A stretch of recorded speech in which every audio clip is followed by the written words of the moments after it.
Susan, I'm so excited to get to talk to you. Susan DeMay, who I've just followed your work for, well, decades now. I think you and I met actually maybe at the Smithville Fiddlers Jamboree.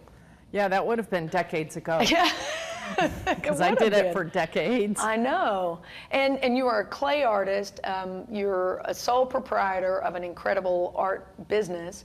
You've had exhibits around the country, and you're a professor of art at Vanderbilt University in Nashville, which maybe a lot of people don't even know about you, that you do that. So I have all kinds of things I want us to talk about, and including an opportunity to visit a show at Carte Gallery in Cookeville, where you've had just the most incredible exhibit with an interesting theme, so that we kind of tease people about what's coming. What is the theme of this show? Your art show here? Well, it's a sculptural show, and so the theme revolves around the images of the egg and nests. Cool. Okay, so that's to come, so don't go away. Tell me, how did you go from this incredible, sort of very unique clay style that you have, that many people know, your patterned work, your incredible glazes, how did you go from that to being a professor? Well, or was it simultaneous? It was simultaneous. Okay. When I was a student at the Craft Center, I was focused on my work there, and then I set up a studio in Smithville. And about that same time, Vanderbilt called me back. I had done a short time as a senior lecturer there part-time when Peabody and Vanderbilt merged. And at one point they decided to combine the sculpture and clay position. And at that time I wasn't qualified to teach that type of sculpture at all. So I vacated the position and went to Europe, and then went to the Craft Center as a student. So when they decided that that didn't really work, combining those positions, they actually called me back to teach there. And so I had set up a studio in Smithville, and they called me back. So for years, I taught like Tuesdays and Thursdays, and then I ran my pottery business the rest of the week. And in your pottery business, when you say that, it really is a business. Like, you would produce a pretty strong production line of work and ship it all over the country, right? Right. I had, at the height of my production business, I had like up to 9 assistants, and like 3 or 4 of them were full-time. And we had about 20 different accounts where we filled orders. Wow. And that supported the business, my assistants, and myself and my family. So you had to be a business person and an artist. Do you find that difficult to combine those sort of right brain and left brain kinds of tasks? Oh, definitely. Because doing clay work requires concentration. If you're not concentrating, you're likely messing something up. So it's very hard to be a working supervisor, because even though I had people working with me, I was still doing the majority of the glazing especially. Those people that supported were my support personnel, ran like the office.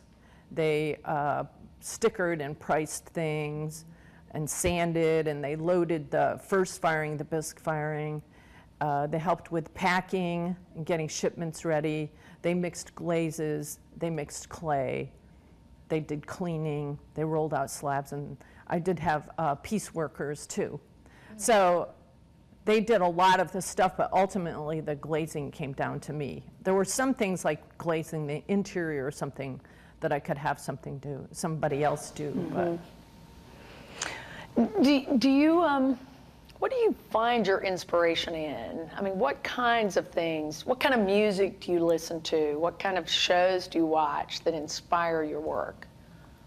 Well, I think that one of the things that most inspires my work is modern art. I've done a number of series of pieces based on the Impressionists, like my Melty Flower, I think of it as kind of an impressionistic painting. I've done some geometrics based on like Kandinsky's explorations of colors. modern craft. Like I did a series for a long time that was inspired by modern day quilts and quilt patterns and quilt blocks. And then nature, of course, is you can't live in Middle Tennessee and not be inspired by nature. So I did a series of landscapes, and it's still a very popular series, the landscape series. And then I like to go for walks in the park, and so the leaves and the trees inspired this whole leaf series. Those are the things that inspire the imagery. A lot of the inspiration also comes from doing the work and seeing how the materials behave and capitalizing on an event, whether it be an experiment where you purposely created a certain effect, or a happy accident where something happened, like the melty flower came out of an accidental overfiring of a kiln. So you're like, well, if I back off that melting just a little bit, I can create purposeful melting. So that's cool. So sometimes your mistakes can inspire you. That's good. I like that. That's a life lesson, isn't it? I mean, really, that's a life lesson. Do you see that your art sort of impacts your whole life? I mean, your daily walk? I tease my students that clay will rule their lives because you have to put the handles on mugs or casseroles at the right moment, and like trimming, which is where you deal with the bottom of the piece to make it more refined and to take out excess clay. That has to be done when the clay is at the right hardness. And your kilns, before computerized kilns, you totally had to monitor, and the end of the firing was the most crucial, where you had to look inside the kiln. They make the kilns with little spy holes so you can look inside, and you watch these little pyrometric cones melt over, and they have to melt over to exactly the right bend. And so you have to be there, and so it does kind of rule your life. What is teaching like for you? What are these students at Vanderbilt like, and why is it an era for people to go and major in art now? We're so computerized, and how do you talk to your students about that? Right, well, I tell them there's still some things in life you can learn without a computer. And so they actually are quite happy about that, because they get enough computer work in all their other classes. They're very smart. I like teaching people that are motivated and clever, and we do have a major which started about 5 or 6 years ago, and that's when the business became secondary and teaching became primary. Up till then, we were part of the art history program, but now the studio art is its own major. And so we have our art majors, and usually I have 2 or 3 seniors that are concentrating their work in clay. But we also get a lot of non-majors who are fulfilling like a humanities requirement or just a free elective. Do you like it? Oh, I love teaching. I really do. It's not easy, because a lot of students come in there thinking it's going to be easy and it's going to be a piece of cake or an easy A or something like that. And so it's hard to get them to take it seriously, because there's a lot of information. It's a very dense class. There's a lot of technical stuff that they have to know. And sometimes it goes in one ear and out the other, until, of course, it impacts the final piece. And then they're all about paying a little bit more attention. So, so they're normal students in that sometimes they don't take it as seriously as you'd like them to. But the ones who do, they make really beautiful stuff, and that's really rewarding for me to see them go from that kind of clunky first efforts to some mastery and having pieces that they can take home and be really proud of. You've obviously had students, I'm sure, that you have inspired their work. Are there artists who have inspired your work? Yes, as a matter of fact, you interviewed her last week. Sylvia Hyman has always been a role model for me. When I was in undergraduate school in St. Petersburg, I came up to tour Peabody Vanderbilt, and I met her through the philosophy department. One of the professors there lived next door to her, and I went and visited her studio and viewed her work and was so inspired that I went back to my undergraduate school, Eckerd, and glazed all of my bisqueware in her style. And so when I came to Nashville, I was the graduate assistant in clay and glass, and there were things that I had to learn that I didn't know, and so I often turned to her for help with that because the chair of the department was very busy and didn't always have time to show me how to do like salt firing or something. So I would go to Sylvia and she would give me handouts and give me verbal information, and that was very helpful. So I cultivated a relationship with her in the early days. That would have been 1977 to 79. Wow. And so when I got my graduate degree from Peabody Vanderbilt, I worked for her for a little while. In fact, I wasn't sure where I was going, what I was doing, and I worked for 3 or 4 different potters in Nashville. I worked for Sue Barnes, Ron Letter, and Sylvia. And then I taught some evening classes at the Surratt Student Center. And so I learned a lot watching her. And her glazing techniques and her use of wax resist still are part of my vocabulary. And then watching her transition from functional wares to sculpture, I think that has impacted how I work as well. That's exciting. And there's a lot. We're going to have an opportunity here in just a few moments to look at some of the sculptures that you've created. This is an exciting show that you have. You want to tell a little bit? We're here at Art a la Carte, and I just love this show that you've created. You want to talk a little bit about that? Yeah. Well, when I went, for years I was part-time at Vanderbilt teaching beginning ceramics and teaching some independent study students and some upper level. And so when the department became its own department and I went full-time, they added a sculptural clay class to the ceramics program. And I really enjoyed teaching it and thought the students came up with some really clever and really rich and wonderful ideas. And so I facilitated that, and I felt like, well, if I can do that for them, I should be able to do that for me. And so that's how I kind of started in sculpture. I mean, when I was in undergrad school and graduate school, I kind of played with many forms of clay, and that did include some sculpture, but with the business being what it was, I focused mainly on the functional stuff. So teaching the sculptural clay made me think that maybe I wanted to go back to try some sculpture. And in an art program, there is a lot of emphasis on concepts and ideas and less emphasis on like decorative work. Right. And so is this your first big sculptural presentation then? It is. This show was first shown at the Metropolitan Nashville Arts Commission, where it was well received. And in fact, there was some images of it in the paper. So I brought part of it here.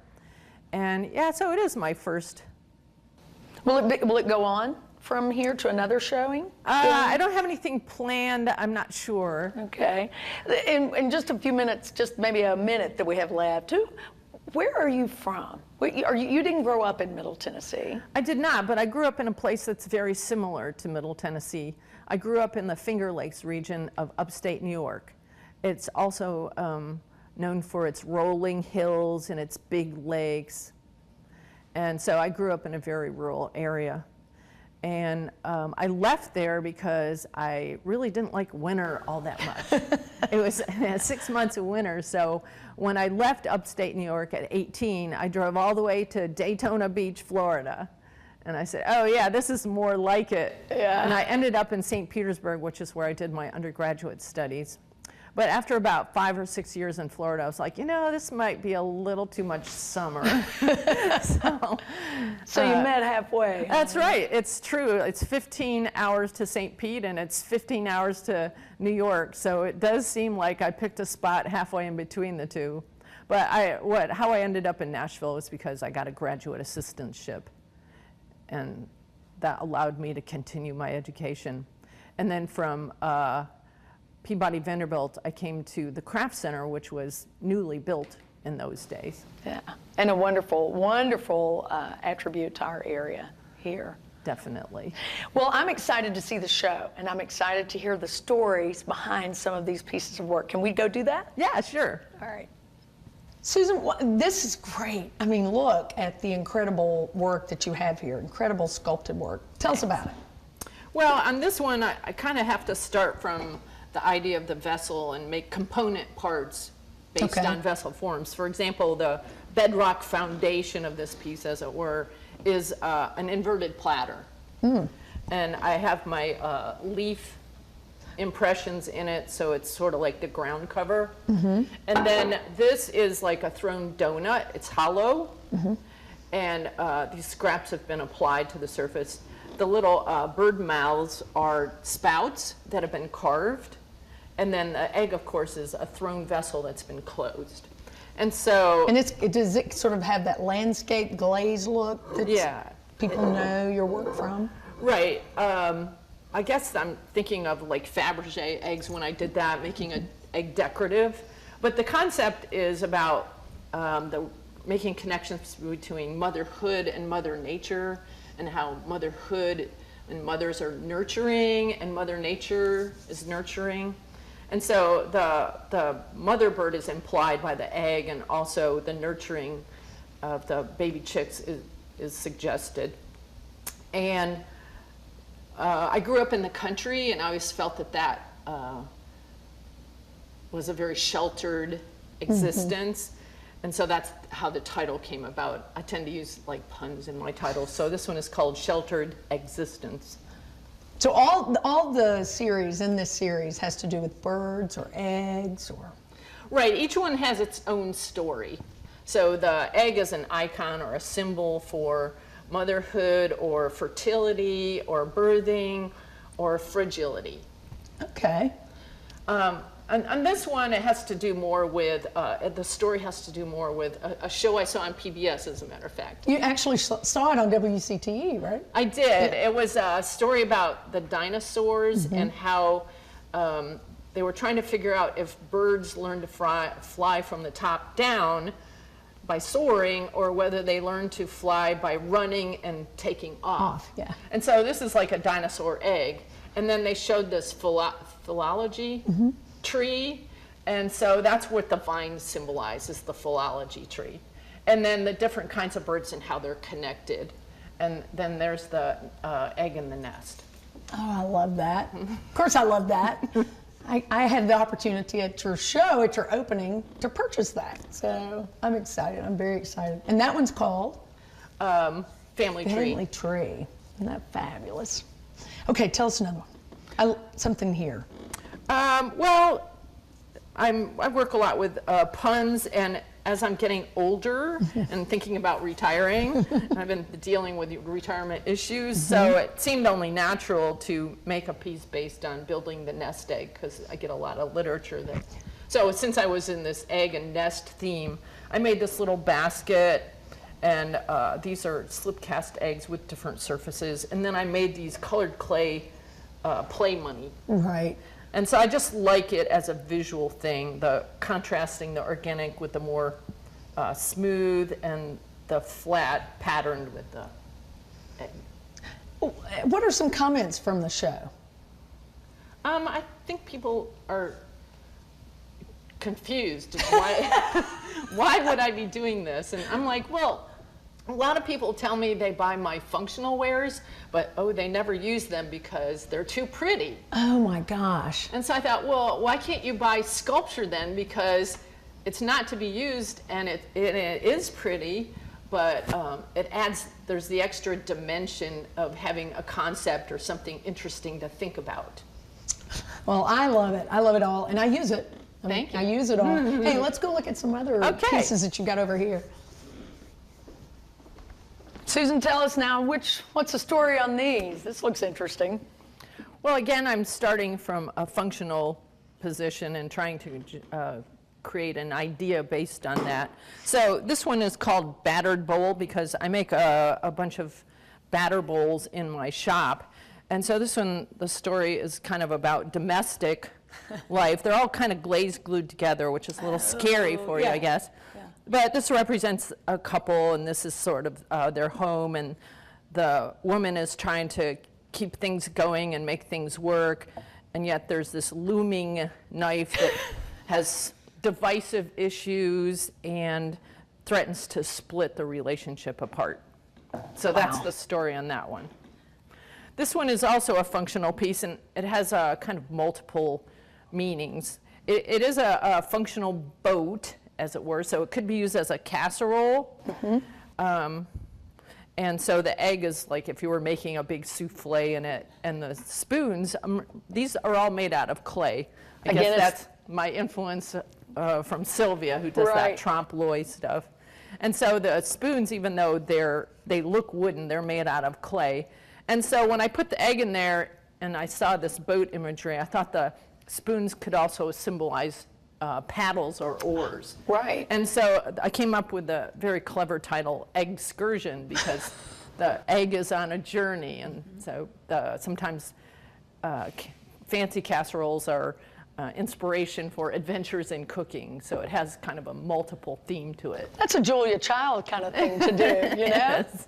All right, what about I love this one. It is so unique, and it seems very tumultuous and yeah, well, this one was exciting. Inspired by the tornado a couple of years ago at Castilian Springs. You know, I heard about the death of a woman. And so the toroid, another word for donut, which you saw in the nest, it represents like a lifesaver. And if you look here, you'll see a hand that's grasping the lifesaver, and hence that's the title of it, Hanging On for Dear Life. And obviously she's a victim of the tornado, but the egg sits in the middle as a symbol of the fragility of life and how some things make it through the storm and some things don't. And even this fragile egg survived the storm, whereas another being did not. So this represents storm debris, and this is symbolic of a lifesaver. And the color is dark, but this color is bright. Right, and so this is kind of muddy and symbolizes the wet mud and storm debris, where this is represents the hope at the end of the storm, that things will return to normal. Awesome. This one is really, now again, is that trompe-l'oeil where it's chains, but it's not, it's really clay? Right, if you look here, the chains are made out of coils, and then they're stained with red iron oxide. And then this little padlock is made out of a little chunk of clay with the texturing. And so I actually had a padlock that I was looking at. And it was inspired by my work with animals, and I see animals that are on short chains, and they're in little pens. And so it became symbolic of how we're trapped inside shells, and even if we could break out of shells, and we have these chains that bind us, and even if we could break out of the chain, we still have this other obstacle that keeps us from self-actualizing, I guess. And what's the name of this one? No Eggscape. It's great. That's fabulous. All right. All right, you've got some over here. You got a large piece that I want us to talk about. Okay.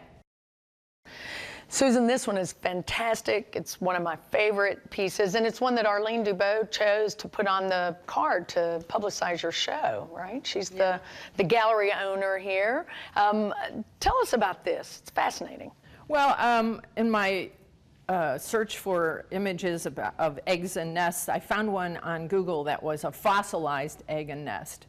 And so I tried to replicate that somewhat in this piece. And in thinking of what that could mean and how I could present it, I made this little podium for it with the fossilized also leaves. And the corner pieces are just decorative. They're kind of a ball and claw sort of thing, but it's an egg and claw. It's a furniture thing that you say at the end of furniture. So anyway, that's just decorative. But in coming up with the title, I was looking at Ecclesiastes, and I came across Ecclesiastes 1:4. And the verse goes, generations come and generations go, but the earth remains forever. And so I thought that was an interesting to tie it into this, because remains forever are fossils. They're Right. things that have turned to stone. So I thought that was an interesting connection. But I added the you at the end, Ecclesiastes 1 for you, because it's a message. We may come and go, but the earth will stay. Right. It's fabulous. It's great. You're great. And thank you so much for sharing this time and letting us see this. I just love it. Susan DeMay. Look her up online.